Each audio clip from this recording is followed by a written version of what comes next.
Kita beralih ke informasi lain, putra dari Menteri Kelautan dan Perikanan Susi Puji Astuti meninggal dunia. Almarhum meninggal di Florida, Amerika Serikat dan rencananya akan segera diterbangkan ke Jakarta.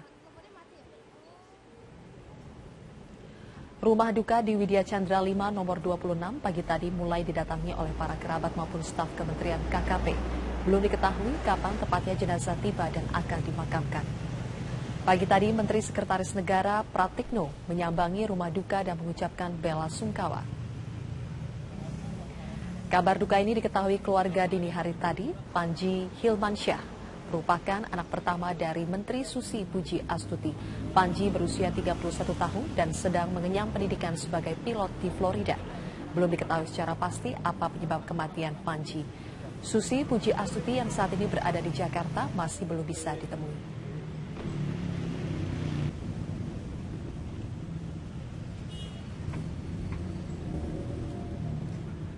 Polisi memastikan salah satu jenazah pelaku teror di kawasan Jalan MH Tamrin, Jakarta adalah Sunakim alias Afif yang tewas akibat baku tembak dengan polisi. Ya, meski keluarga belum memastikan di mana jasad Sunakim atau Afif akan dimakamkan, namun warga Desa Kalensari berbeda pendapat menanggapi rencana pemakaman Afif.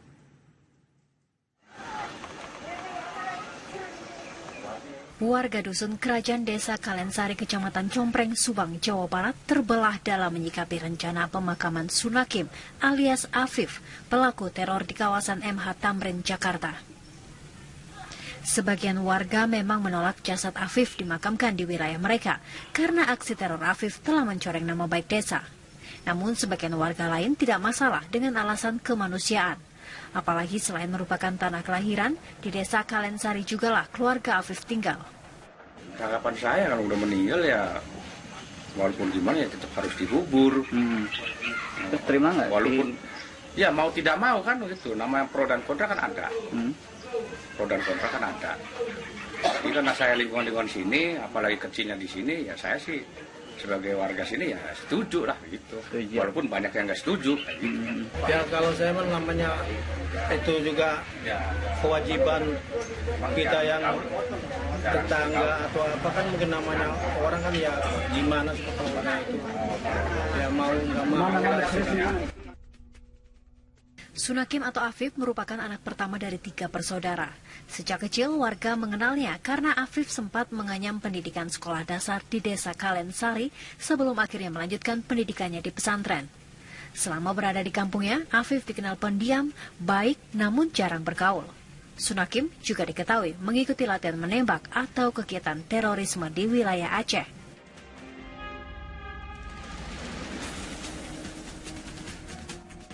Adapun aksi teror bom yang terjadi pada Kamis lalu di Jalan MH Tamrin, Jakarta mengakibatkan 8 orang tewas, di mana 7 diantaranya meninggal di lokasi teror dan 1 korban meninggal dunia setelah sempat koma di rumah sakit. Dari seluruh korban tewas, 5 diantaranya adalah terduga pelaku teror dan 3 orang warga sipil. Dari Subang, Jawa Barat, Ajeng Pramena, TV One mengabarkan.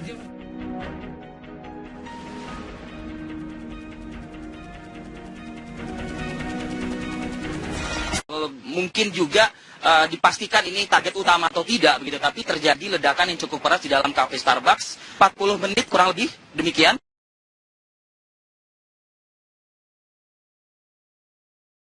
Yang kemudian memporak-porandakan bisa dikatakan hampir sebagian kafe Starbucks tersebut dan sekitarnya. Kalau pagi ini visual yang bisa kami update perbarui untuk Anda adalah masih terdapat sekitar kurang lebih 27 personil tugas keamanan kepolisian, baik itu dari Sabara maupun juga Brimob, yang di standby-kan sejak malam tadi berjaga-jaga dengan senjata lengkap dan juga menggunakan baju anti peluru. Ini tidak biasa memang kita melihat pemandangan demikian begitu. Mungkin ini sebagai bentuk juga untuk menciptakan keamanan dan juga untuk memberikan jaminan kepada warga masyarakat sekitar yang hari ini kembali beraktivitas seperti biasa begitu,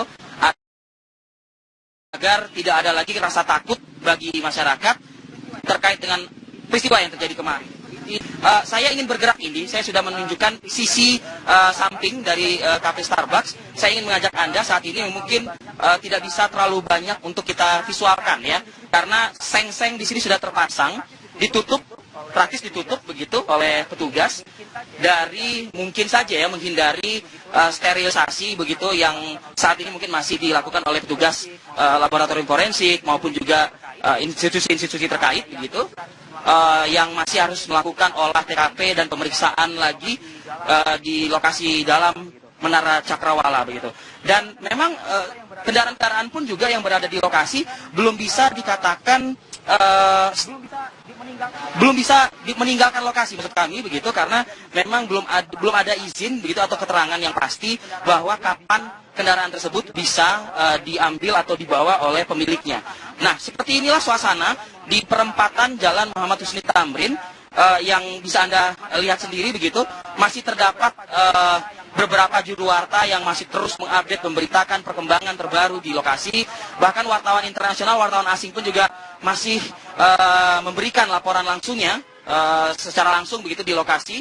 Dan arus lalu lintas pun juga masih terlihat cukup ramai, seperti tidak ubahnya begitu, tidak ubahnya seperti hari-hari biasanya. Artinya, kalau misalnya memang warga masyarakat mengatakan Jakarta sudah pulih, Jakarta sudah normal kembali, Jakarta masih aman seperti itu, terbukti dengan visualisasi real time atau terkini yang saya gambarkan untuk Anda pagi ini di sekitar lokasi tempat kejadian perkara. Di sini ada warga masyarakat, ada seorang ibu. Bu, sebentar Bu, boleh saya bertanya sebentar Bu, bisa melihat kamera. Ibu merasakan sudah Jakarta sudah aman atau belum Bu? Sudah. Sudah. Ibu namanya siapa? Bu Endah. Ibu Endah. Ibu Endah sedang berolahraga pagi? Iya. Ibu tahu Bu, ibu melintas di lokasi yang kemarin cukup berbahaya di sini Bu?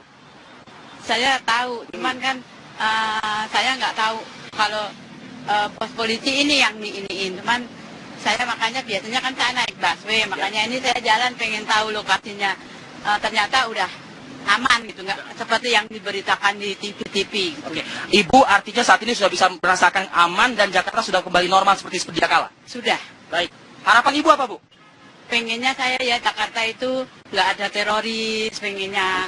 Terus pengennya aman, kondusif, jadi warga itu nggak nggak selalu diliputi ketakutan, kecemasan dan yang lain-lain. Ibu selamat berolahraga lagi Bu, nikmati suasana Jakarta yang aman ini Bu, terima kasih. Dan pemirsa, itu tadi testimoni dari salah seorang warga yang memang menyampaikan Jakarta sudah kembali normal, meskipun mereka menyampaikan kalimat tersebut di lokasi yang cukup mencekam, cukup menakutkan bila mana kita review kembali yang kejadian yang terjadi pada pagi sampai dengan siang hari kemarin. Nah, saya sudah berada di depan menara, persis Menara Cakrawala yang masih ditutupi seng di hampir sebagian sudutnya begitu. Ini untuk sekali lagi untuk menghindari kondisi yang memang tidak boleh dijangkau begitu ya oleh warga masyarakat, mengingat juga sterilisasi masih diberlakukan. Tampak kendaraan-kendaraan juga belum berpindah dari lokasi yang seperti yang kemarin.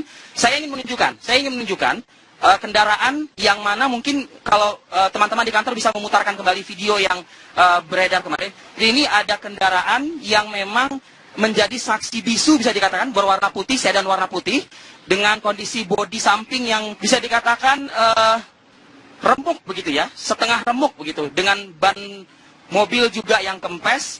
Kalau misalnya ini bisa dibandingkan dengan video yang beredar di masyarakat, memang salah satu pelaku dari 5 yang tewas dalam aksi kemarin meledakan dirinya tepat persis di samping kendaraan berwarna putih, sedan berwarna putih yang ada di visual Anda pagi ini pemirsa. Dan beberapa pelaku lainnya tentu juga berdasarkan video yang beredar, kita tidak bisa memastikan apakah ini akurat atau tidak, karena memang belum ada pernyataan resmi terkait dengan video tersebut. Tampak juga sudah tergeletak, tidak bernyawa, dan satu orang lainnya pun juga terduduk begitu. Saya tidak bisa memastikan apakah ini memang karena tembakan aparat kepolisian yang melakukan penyergapan, tapi seperti inilah situasi yang bisa kami gambarkan pagi ini di Menara Cakrawala. Informasi yang kami peroleh juga tidak ada aktivitas, artinya belum ada pembukaan aktivitas yang berarti di Menara Cakrawala maupun juga di gedung Teater Jakarta yang berada tepat di belakang Menara Cakrawala. Artinya seluruh perkantoran yang ada di Menara Cakrawala maupun juga di gedung Teater Jakarta bisa dipastikan pagi ini masih tertutup dan tidak diperkenankan untuk beraktivitas pada pagi hari ini. Saya sudah bersama juga dengan warga masyarakat di sini. Bapak, boleh Pak saya bertanya dengan Bapak? Bapak namanya siapa? Nenong. Bapak? Nenong. Bapak Nenong. Bapak Nenong dari warga Jakarta? Enggak, Sulawesi. Sulawesi. Bapak datang sini mau ngapain nih? Lihat kejadian kemarin. Oke, Bapak tahu nih lokasi ini menjadi lokasi yang cukup berbahaya kemarin, Pak? Tahu lewat TV. Oke. Pagi ini Bapak merasakan seperti apa di lokasi tempat yang kemarin menjadi pusat perhatian masyarakat Indonesia secara keseluruhan? Kalau melihat Pagi ini bagaimana? kagak ngeri juga. Nggak ngeri Kalau juga? nggak ngeri ya. Sudah aman? Jakarta? Sudah aman. Bapak bisa merasakan itu? Aman. Aman ya? Aman insyaallah. Oke. Harapan Bapak, Pak, dari warga Sulawesi melihat ibu kota kita diganggu oleh orang-orang tidak bertanggung jawab seperti ini begitu? Harapan saya yang pelakunya itu diamankan dan dikasih. Kalau melihat begitu tewas, Ya. tapi tidak tahu kalau mudah-mudahan sudah tidak ada pelaku lain begitu, Pak. Oke, baik. Ini semua dari Sulawesi berarti ya, Pak ya? Baik, oke. Tapi itu yang terjadi kemarin, Pak, dan harapannya pagi ini sudah kembali normal, netral kembali begitu kondisinya. Selamat menikmati kota Jakarta, Pak. Terima kasih Bapak atas waktunya bersama kami, dan banyak sekali di sini yang memang memanfaatkan waktu untuk memberikan gambaran foto seperti itu, mengambil gambar, selfie seperti itu juga, dan itu juga beredar juga di media sosial yang beredar kemarin. Artinya hanya dalam waktu 4 jam petugas berhasil mengungkap dan menembak mati, begitu bisa dikatakan, para pelaku yang mengganggu suasana kenyamanan kota Jakarta, ibu kota Jakarta kemarin hari. Indi. Ya, Arif Fadil, kalau Anda berada di sekitar Menara Cakrawala, ada beberapa masyarakat yang hadir. Di sekitar Sarinah, Gedung Sarinah juga ini cukup banyak masyarakat yang datang membawa anak-anak. Dan tampaknya mereka memang bertujuan untuk melihat-lihat situasi dan kondisi setelah ledakan kemarin. Nanti kami akan bincang dengan beberapa analis begitu, dan juga nanti kami akan bincang juga dengan saksi mata yang menyaksikan bagaimana kejadian kemarin di lingkungan Jalan Tamrin ini, karena memang yang bersangkutan bekerja di sekitar sini. Kami akan mengeksplor cukup banyak bagaimana kejadian kemarin. Nah, kalau Anda lihat situasi saat ini di layar, memang sudah kembali kondusif ya. Kalau kemarin sudah sempat diblok begitu beberapa jalan raya, tetapi pagi ini sudah normal kembali dan bukan seperti biasa. Kami akan kembali lagi ke hadapan Anda. Sesaat lagi.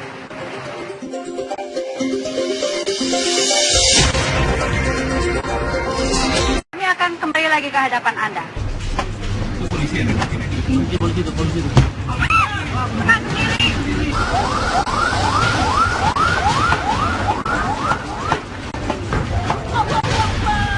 Kita semuanya, rekan-rekan media juga warga negara Kesatuan Republik Indonesia, tentunya kita sepakat semuanya bahwa negara Kesatuan Republik Indonesia tidak bisa ditekan, diancam jadi negara teroris.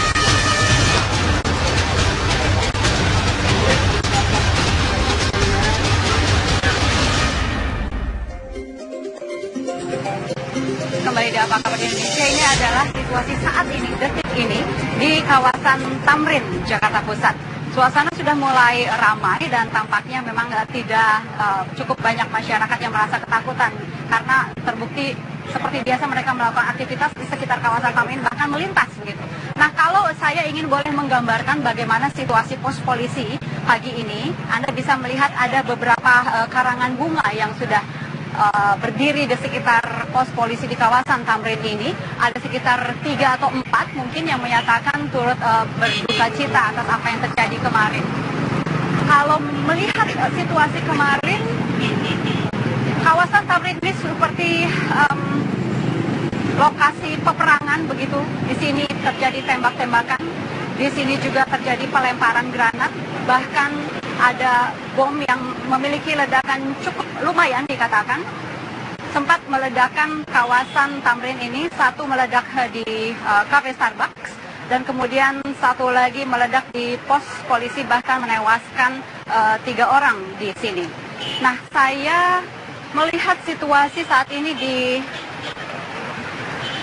Tamrin sudah cukup ramai, bahkan saya sudah siap berbincang dengan Bapak Kapolda Metro Jaya, Pak Tito Karnavian. Selamat pagi, Bapak. Selamat pagi, Mbak Indi. Selamat pagi. Assalamualaikum warahmatullahi wabarakatuh. Terima kasih, Bapak. Waalaikumsalam, sudah meluangkan waktu untuk kami. Ingin mengetahui lagi, kemarin sudah sempat diumumkan, bahkan dirilis langsung oleh Bapak di istana, ada yang meninggal cukup banyak begitu, Pak. Ada 7 orang, 5 adalah pelaku. Ingin konfirmasi lagi, hanya 5, Pak? Tidak ada lebihnya yang kabur begitu? Iya, yang sementara fakta yang kita dapatkan demikian ya. Tapi ini kan dinamis fakta ini ya.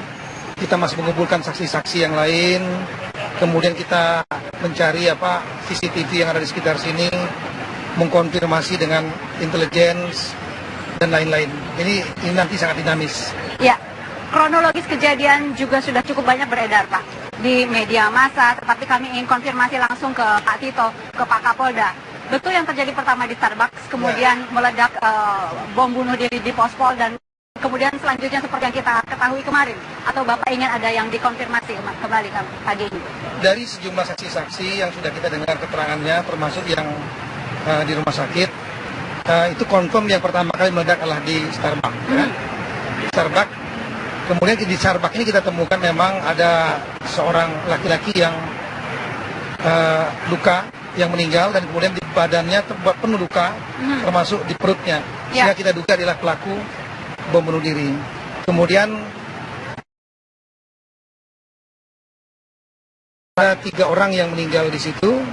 Kita duga ada pelaku, beri keterangan beberapa saksi, mereka mengatakan bahwa yang menggunakan ransel masuk ke dalam, ya. Oke. Tapi satu jelas salah warga. Satu jelas salah warga. Ya. Yang dua lagi kita duga ya. Sementara ini pelaku. Tapi nanti sekali lagi kita akan konfirmasi lagi. Kemudian ada 2 di depan Starbucks parkiran. Ya. Itu ada 4 yang tergeletak, ya. 2 di antara itu sudah positif, dia adalah tersangka pelaku yang melakukan penembakan, yang mengumbar tembakan juga di jalan, menembak anggota lalu lintas. Dan kemudian dilumpuhkan oleh anggota Polda Metro Jaya yang saat itu sedang baku tembak, ya. Kemudian 2 di antaranya lagi adalah satu meninggal dunia, satunya luka. Satu yang meninggal dunia adalah warga negara Kanada, keturunan Aljazair. Satunya lagi adalah saudaranya yang orang warga negara Aljazair, tapi dia dalam kondisi hidup. Oke. Ya. Pak Kapolda, kami ingin konfirmasi lagi. Yang tewas di Starbucks sudah confirm bahwa yang bersangkutan adalah anggota. Saya belum konfirmasikan karena identitasnya belum diketahui. Oke, tapi terlihat masih ada bekas-bekas. Dari saksi-saksi, kemudian dia adalah sumber ledakan. Dari bekas ledakannya itu ciri khas berdasarkan pengalaman kita menangani kasus di situ. Signature bom bunuh diri apa itu, Pak? Boleh dijelaskan? Iya, di antaranya di perutnya, ya. Artinya pusat ini kan di perut kan luka. Hampir habis, ya.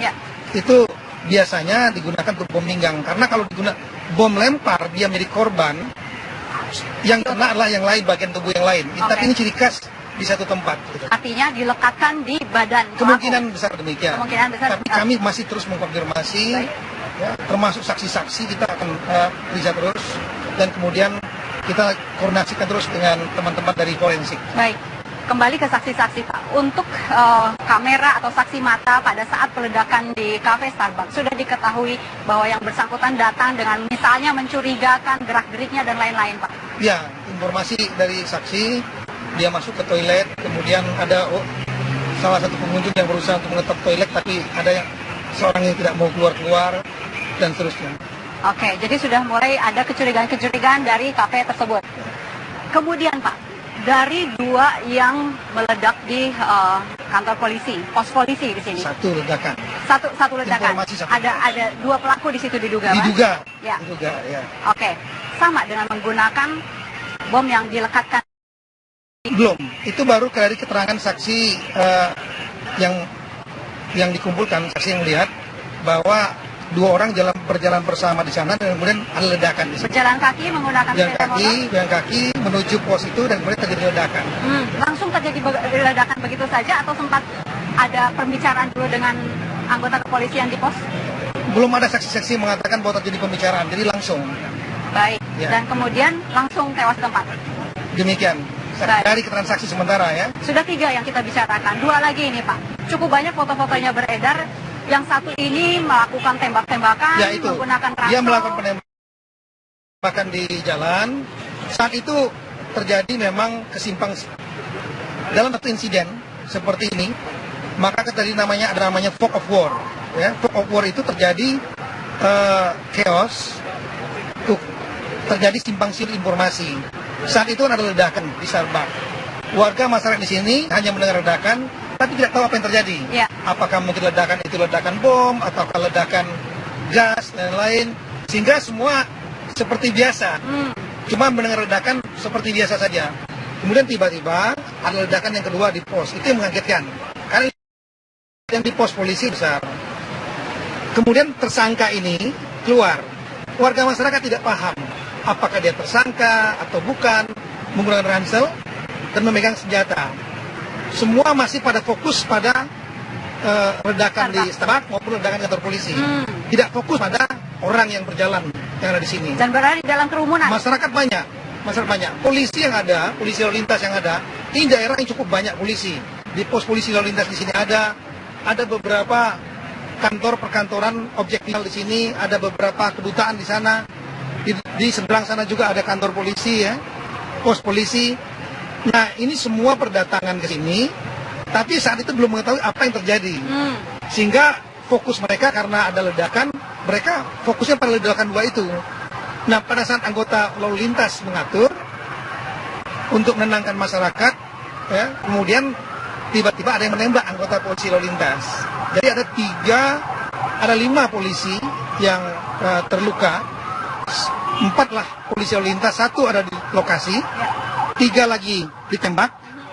Kemudian ada 1 petugas lagi, Provos, Jakarta Pusat, yang baru datang ketika juga ditembak. Jadi ada 5.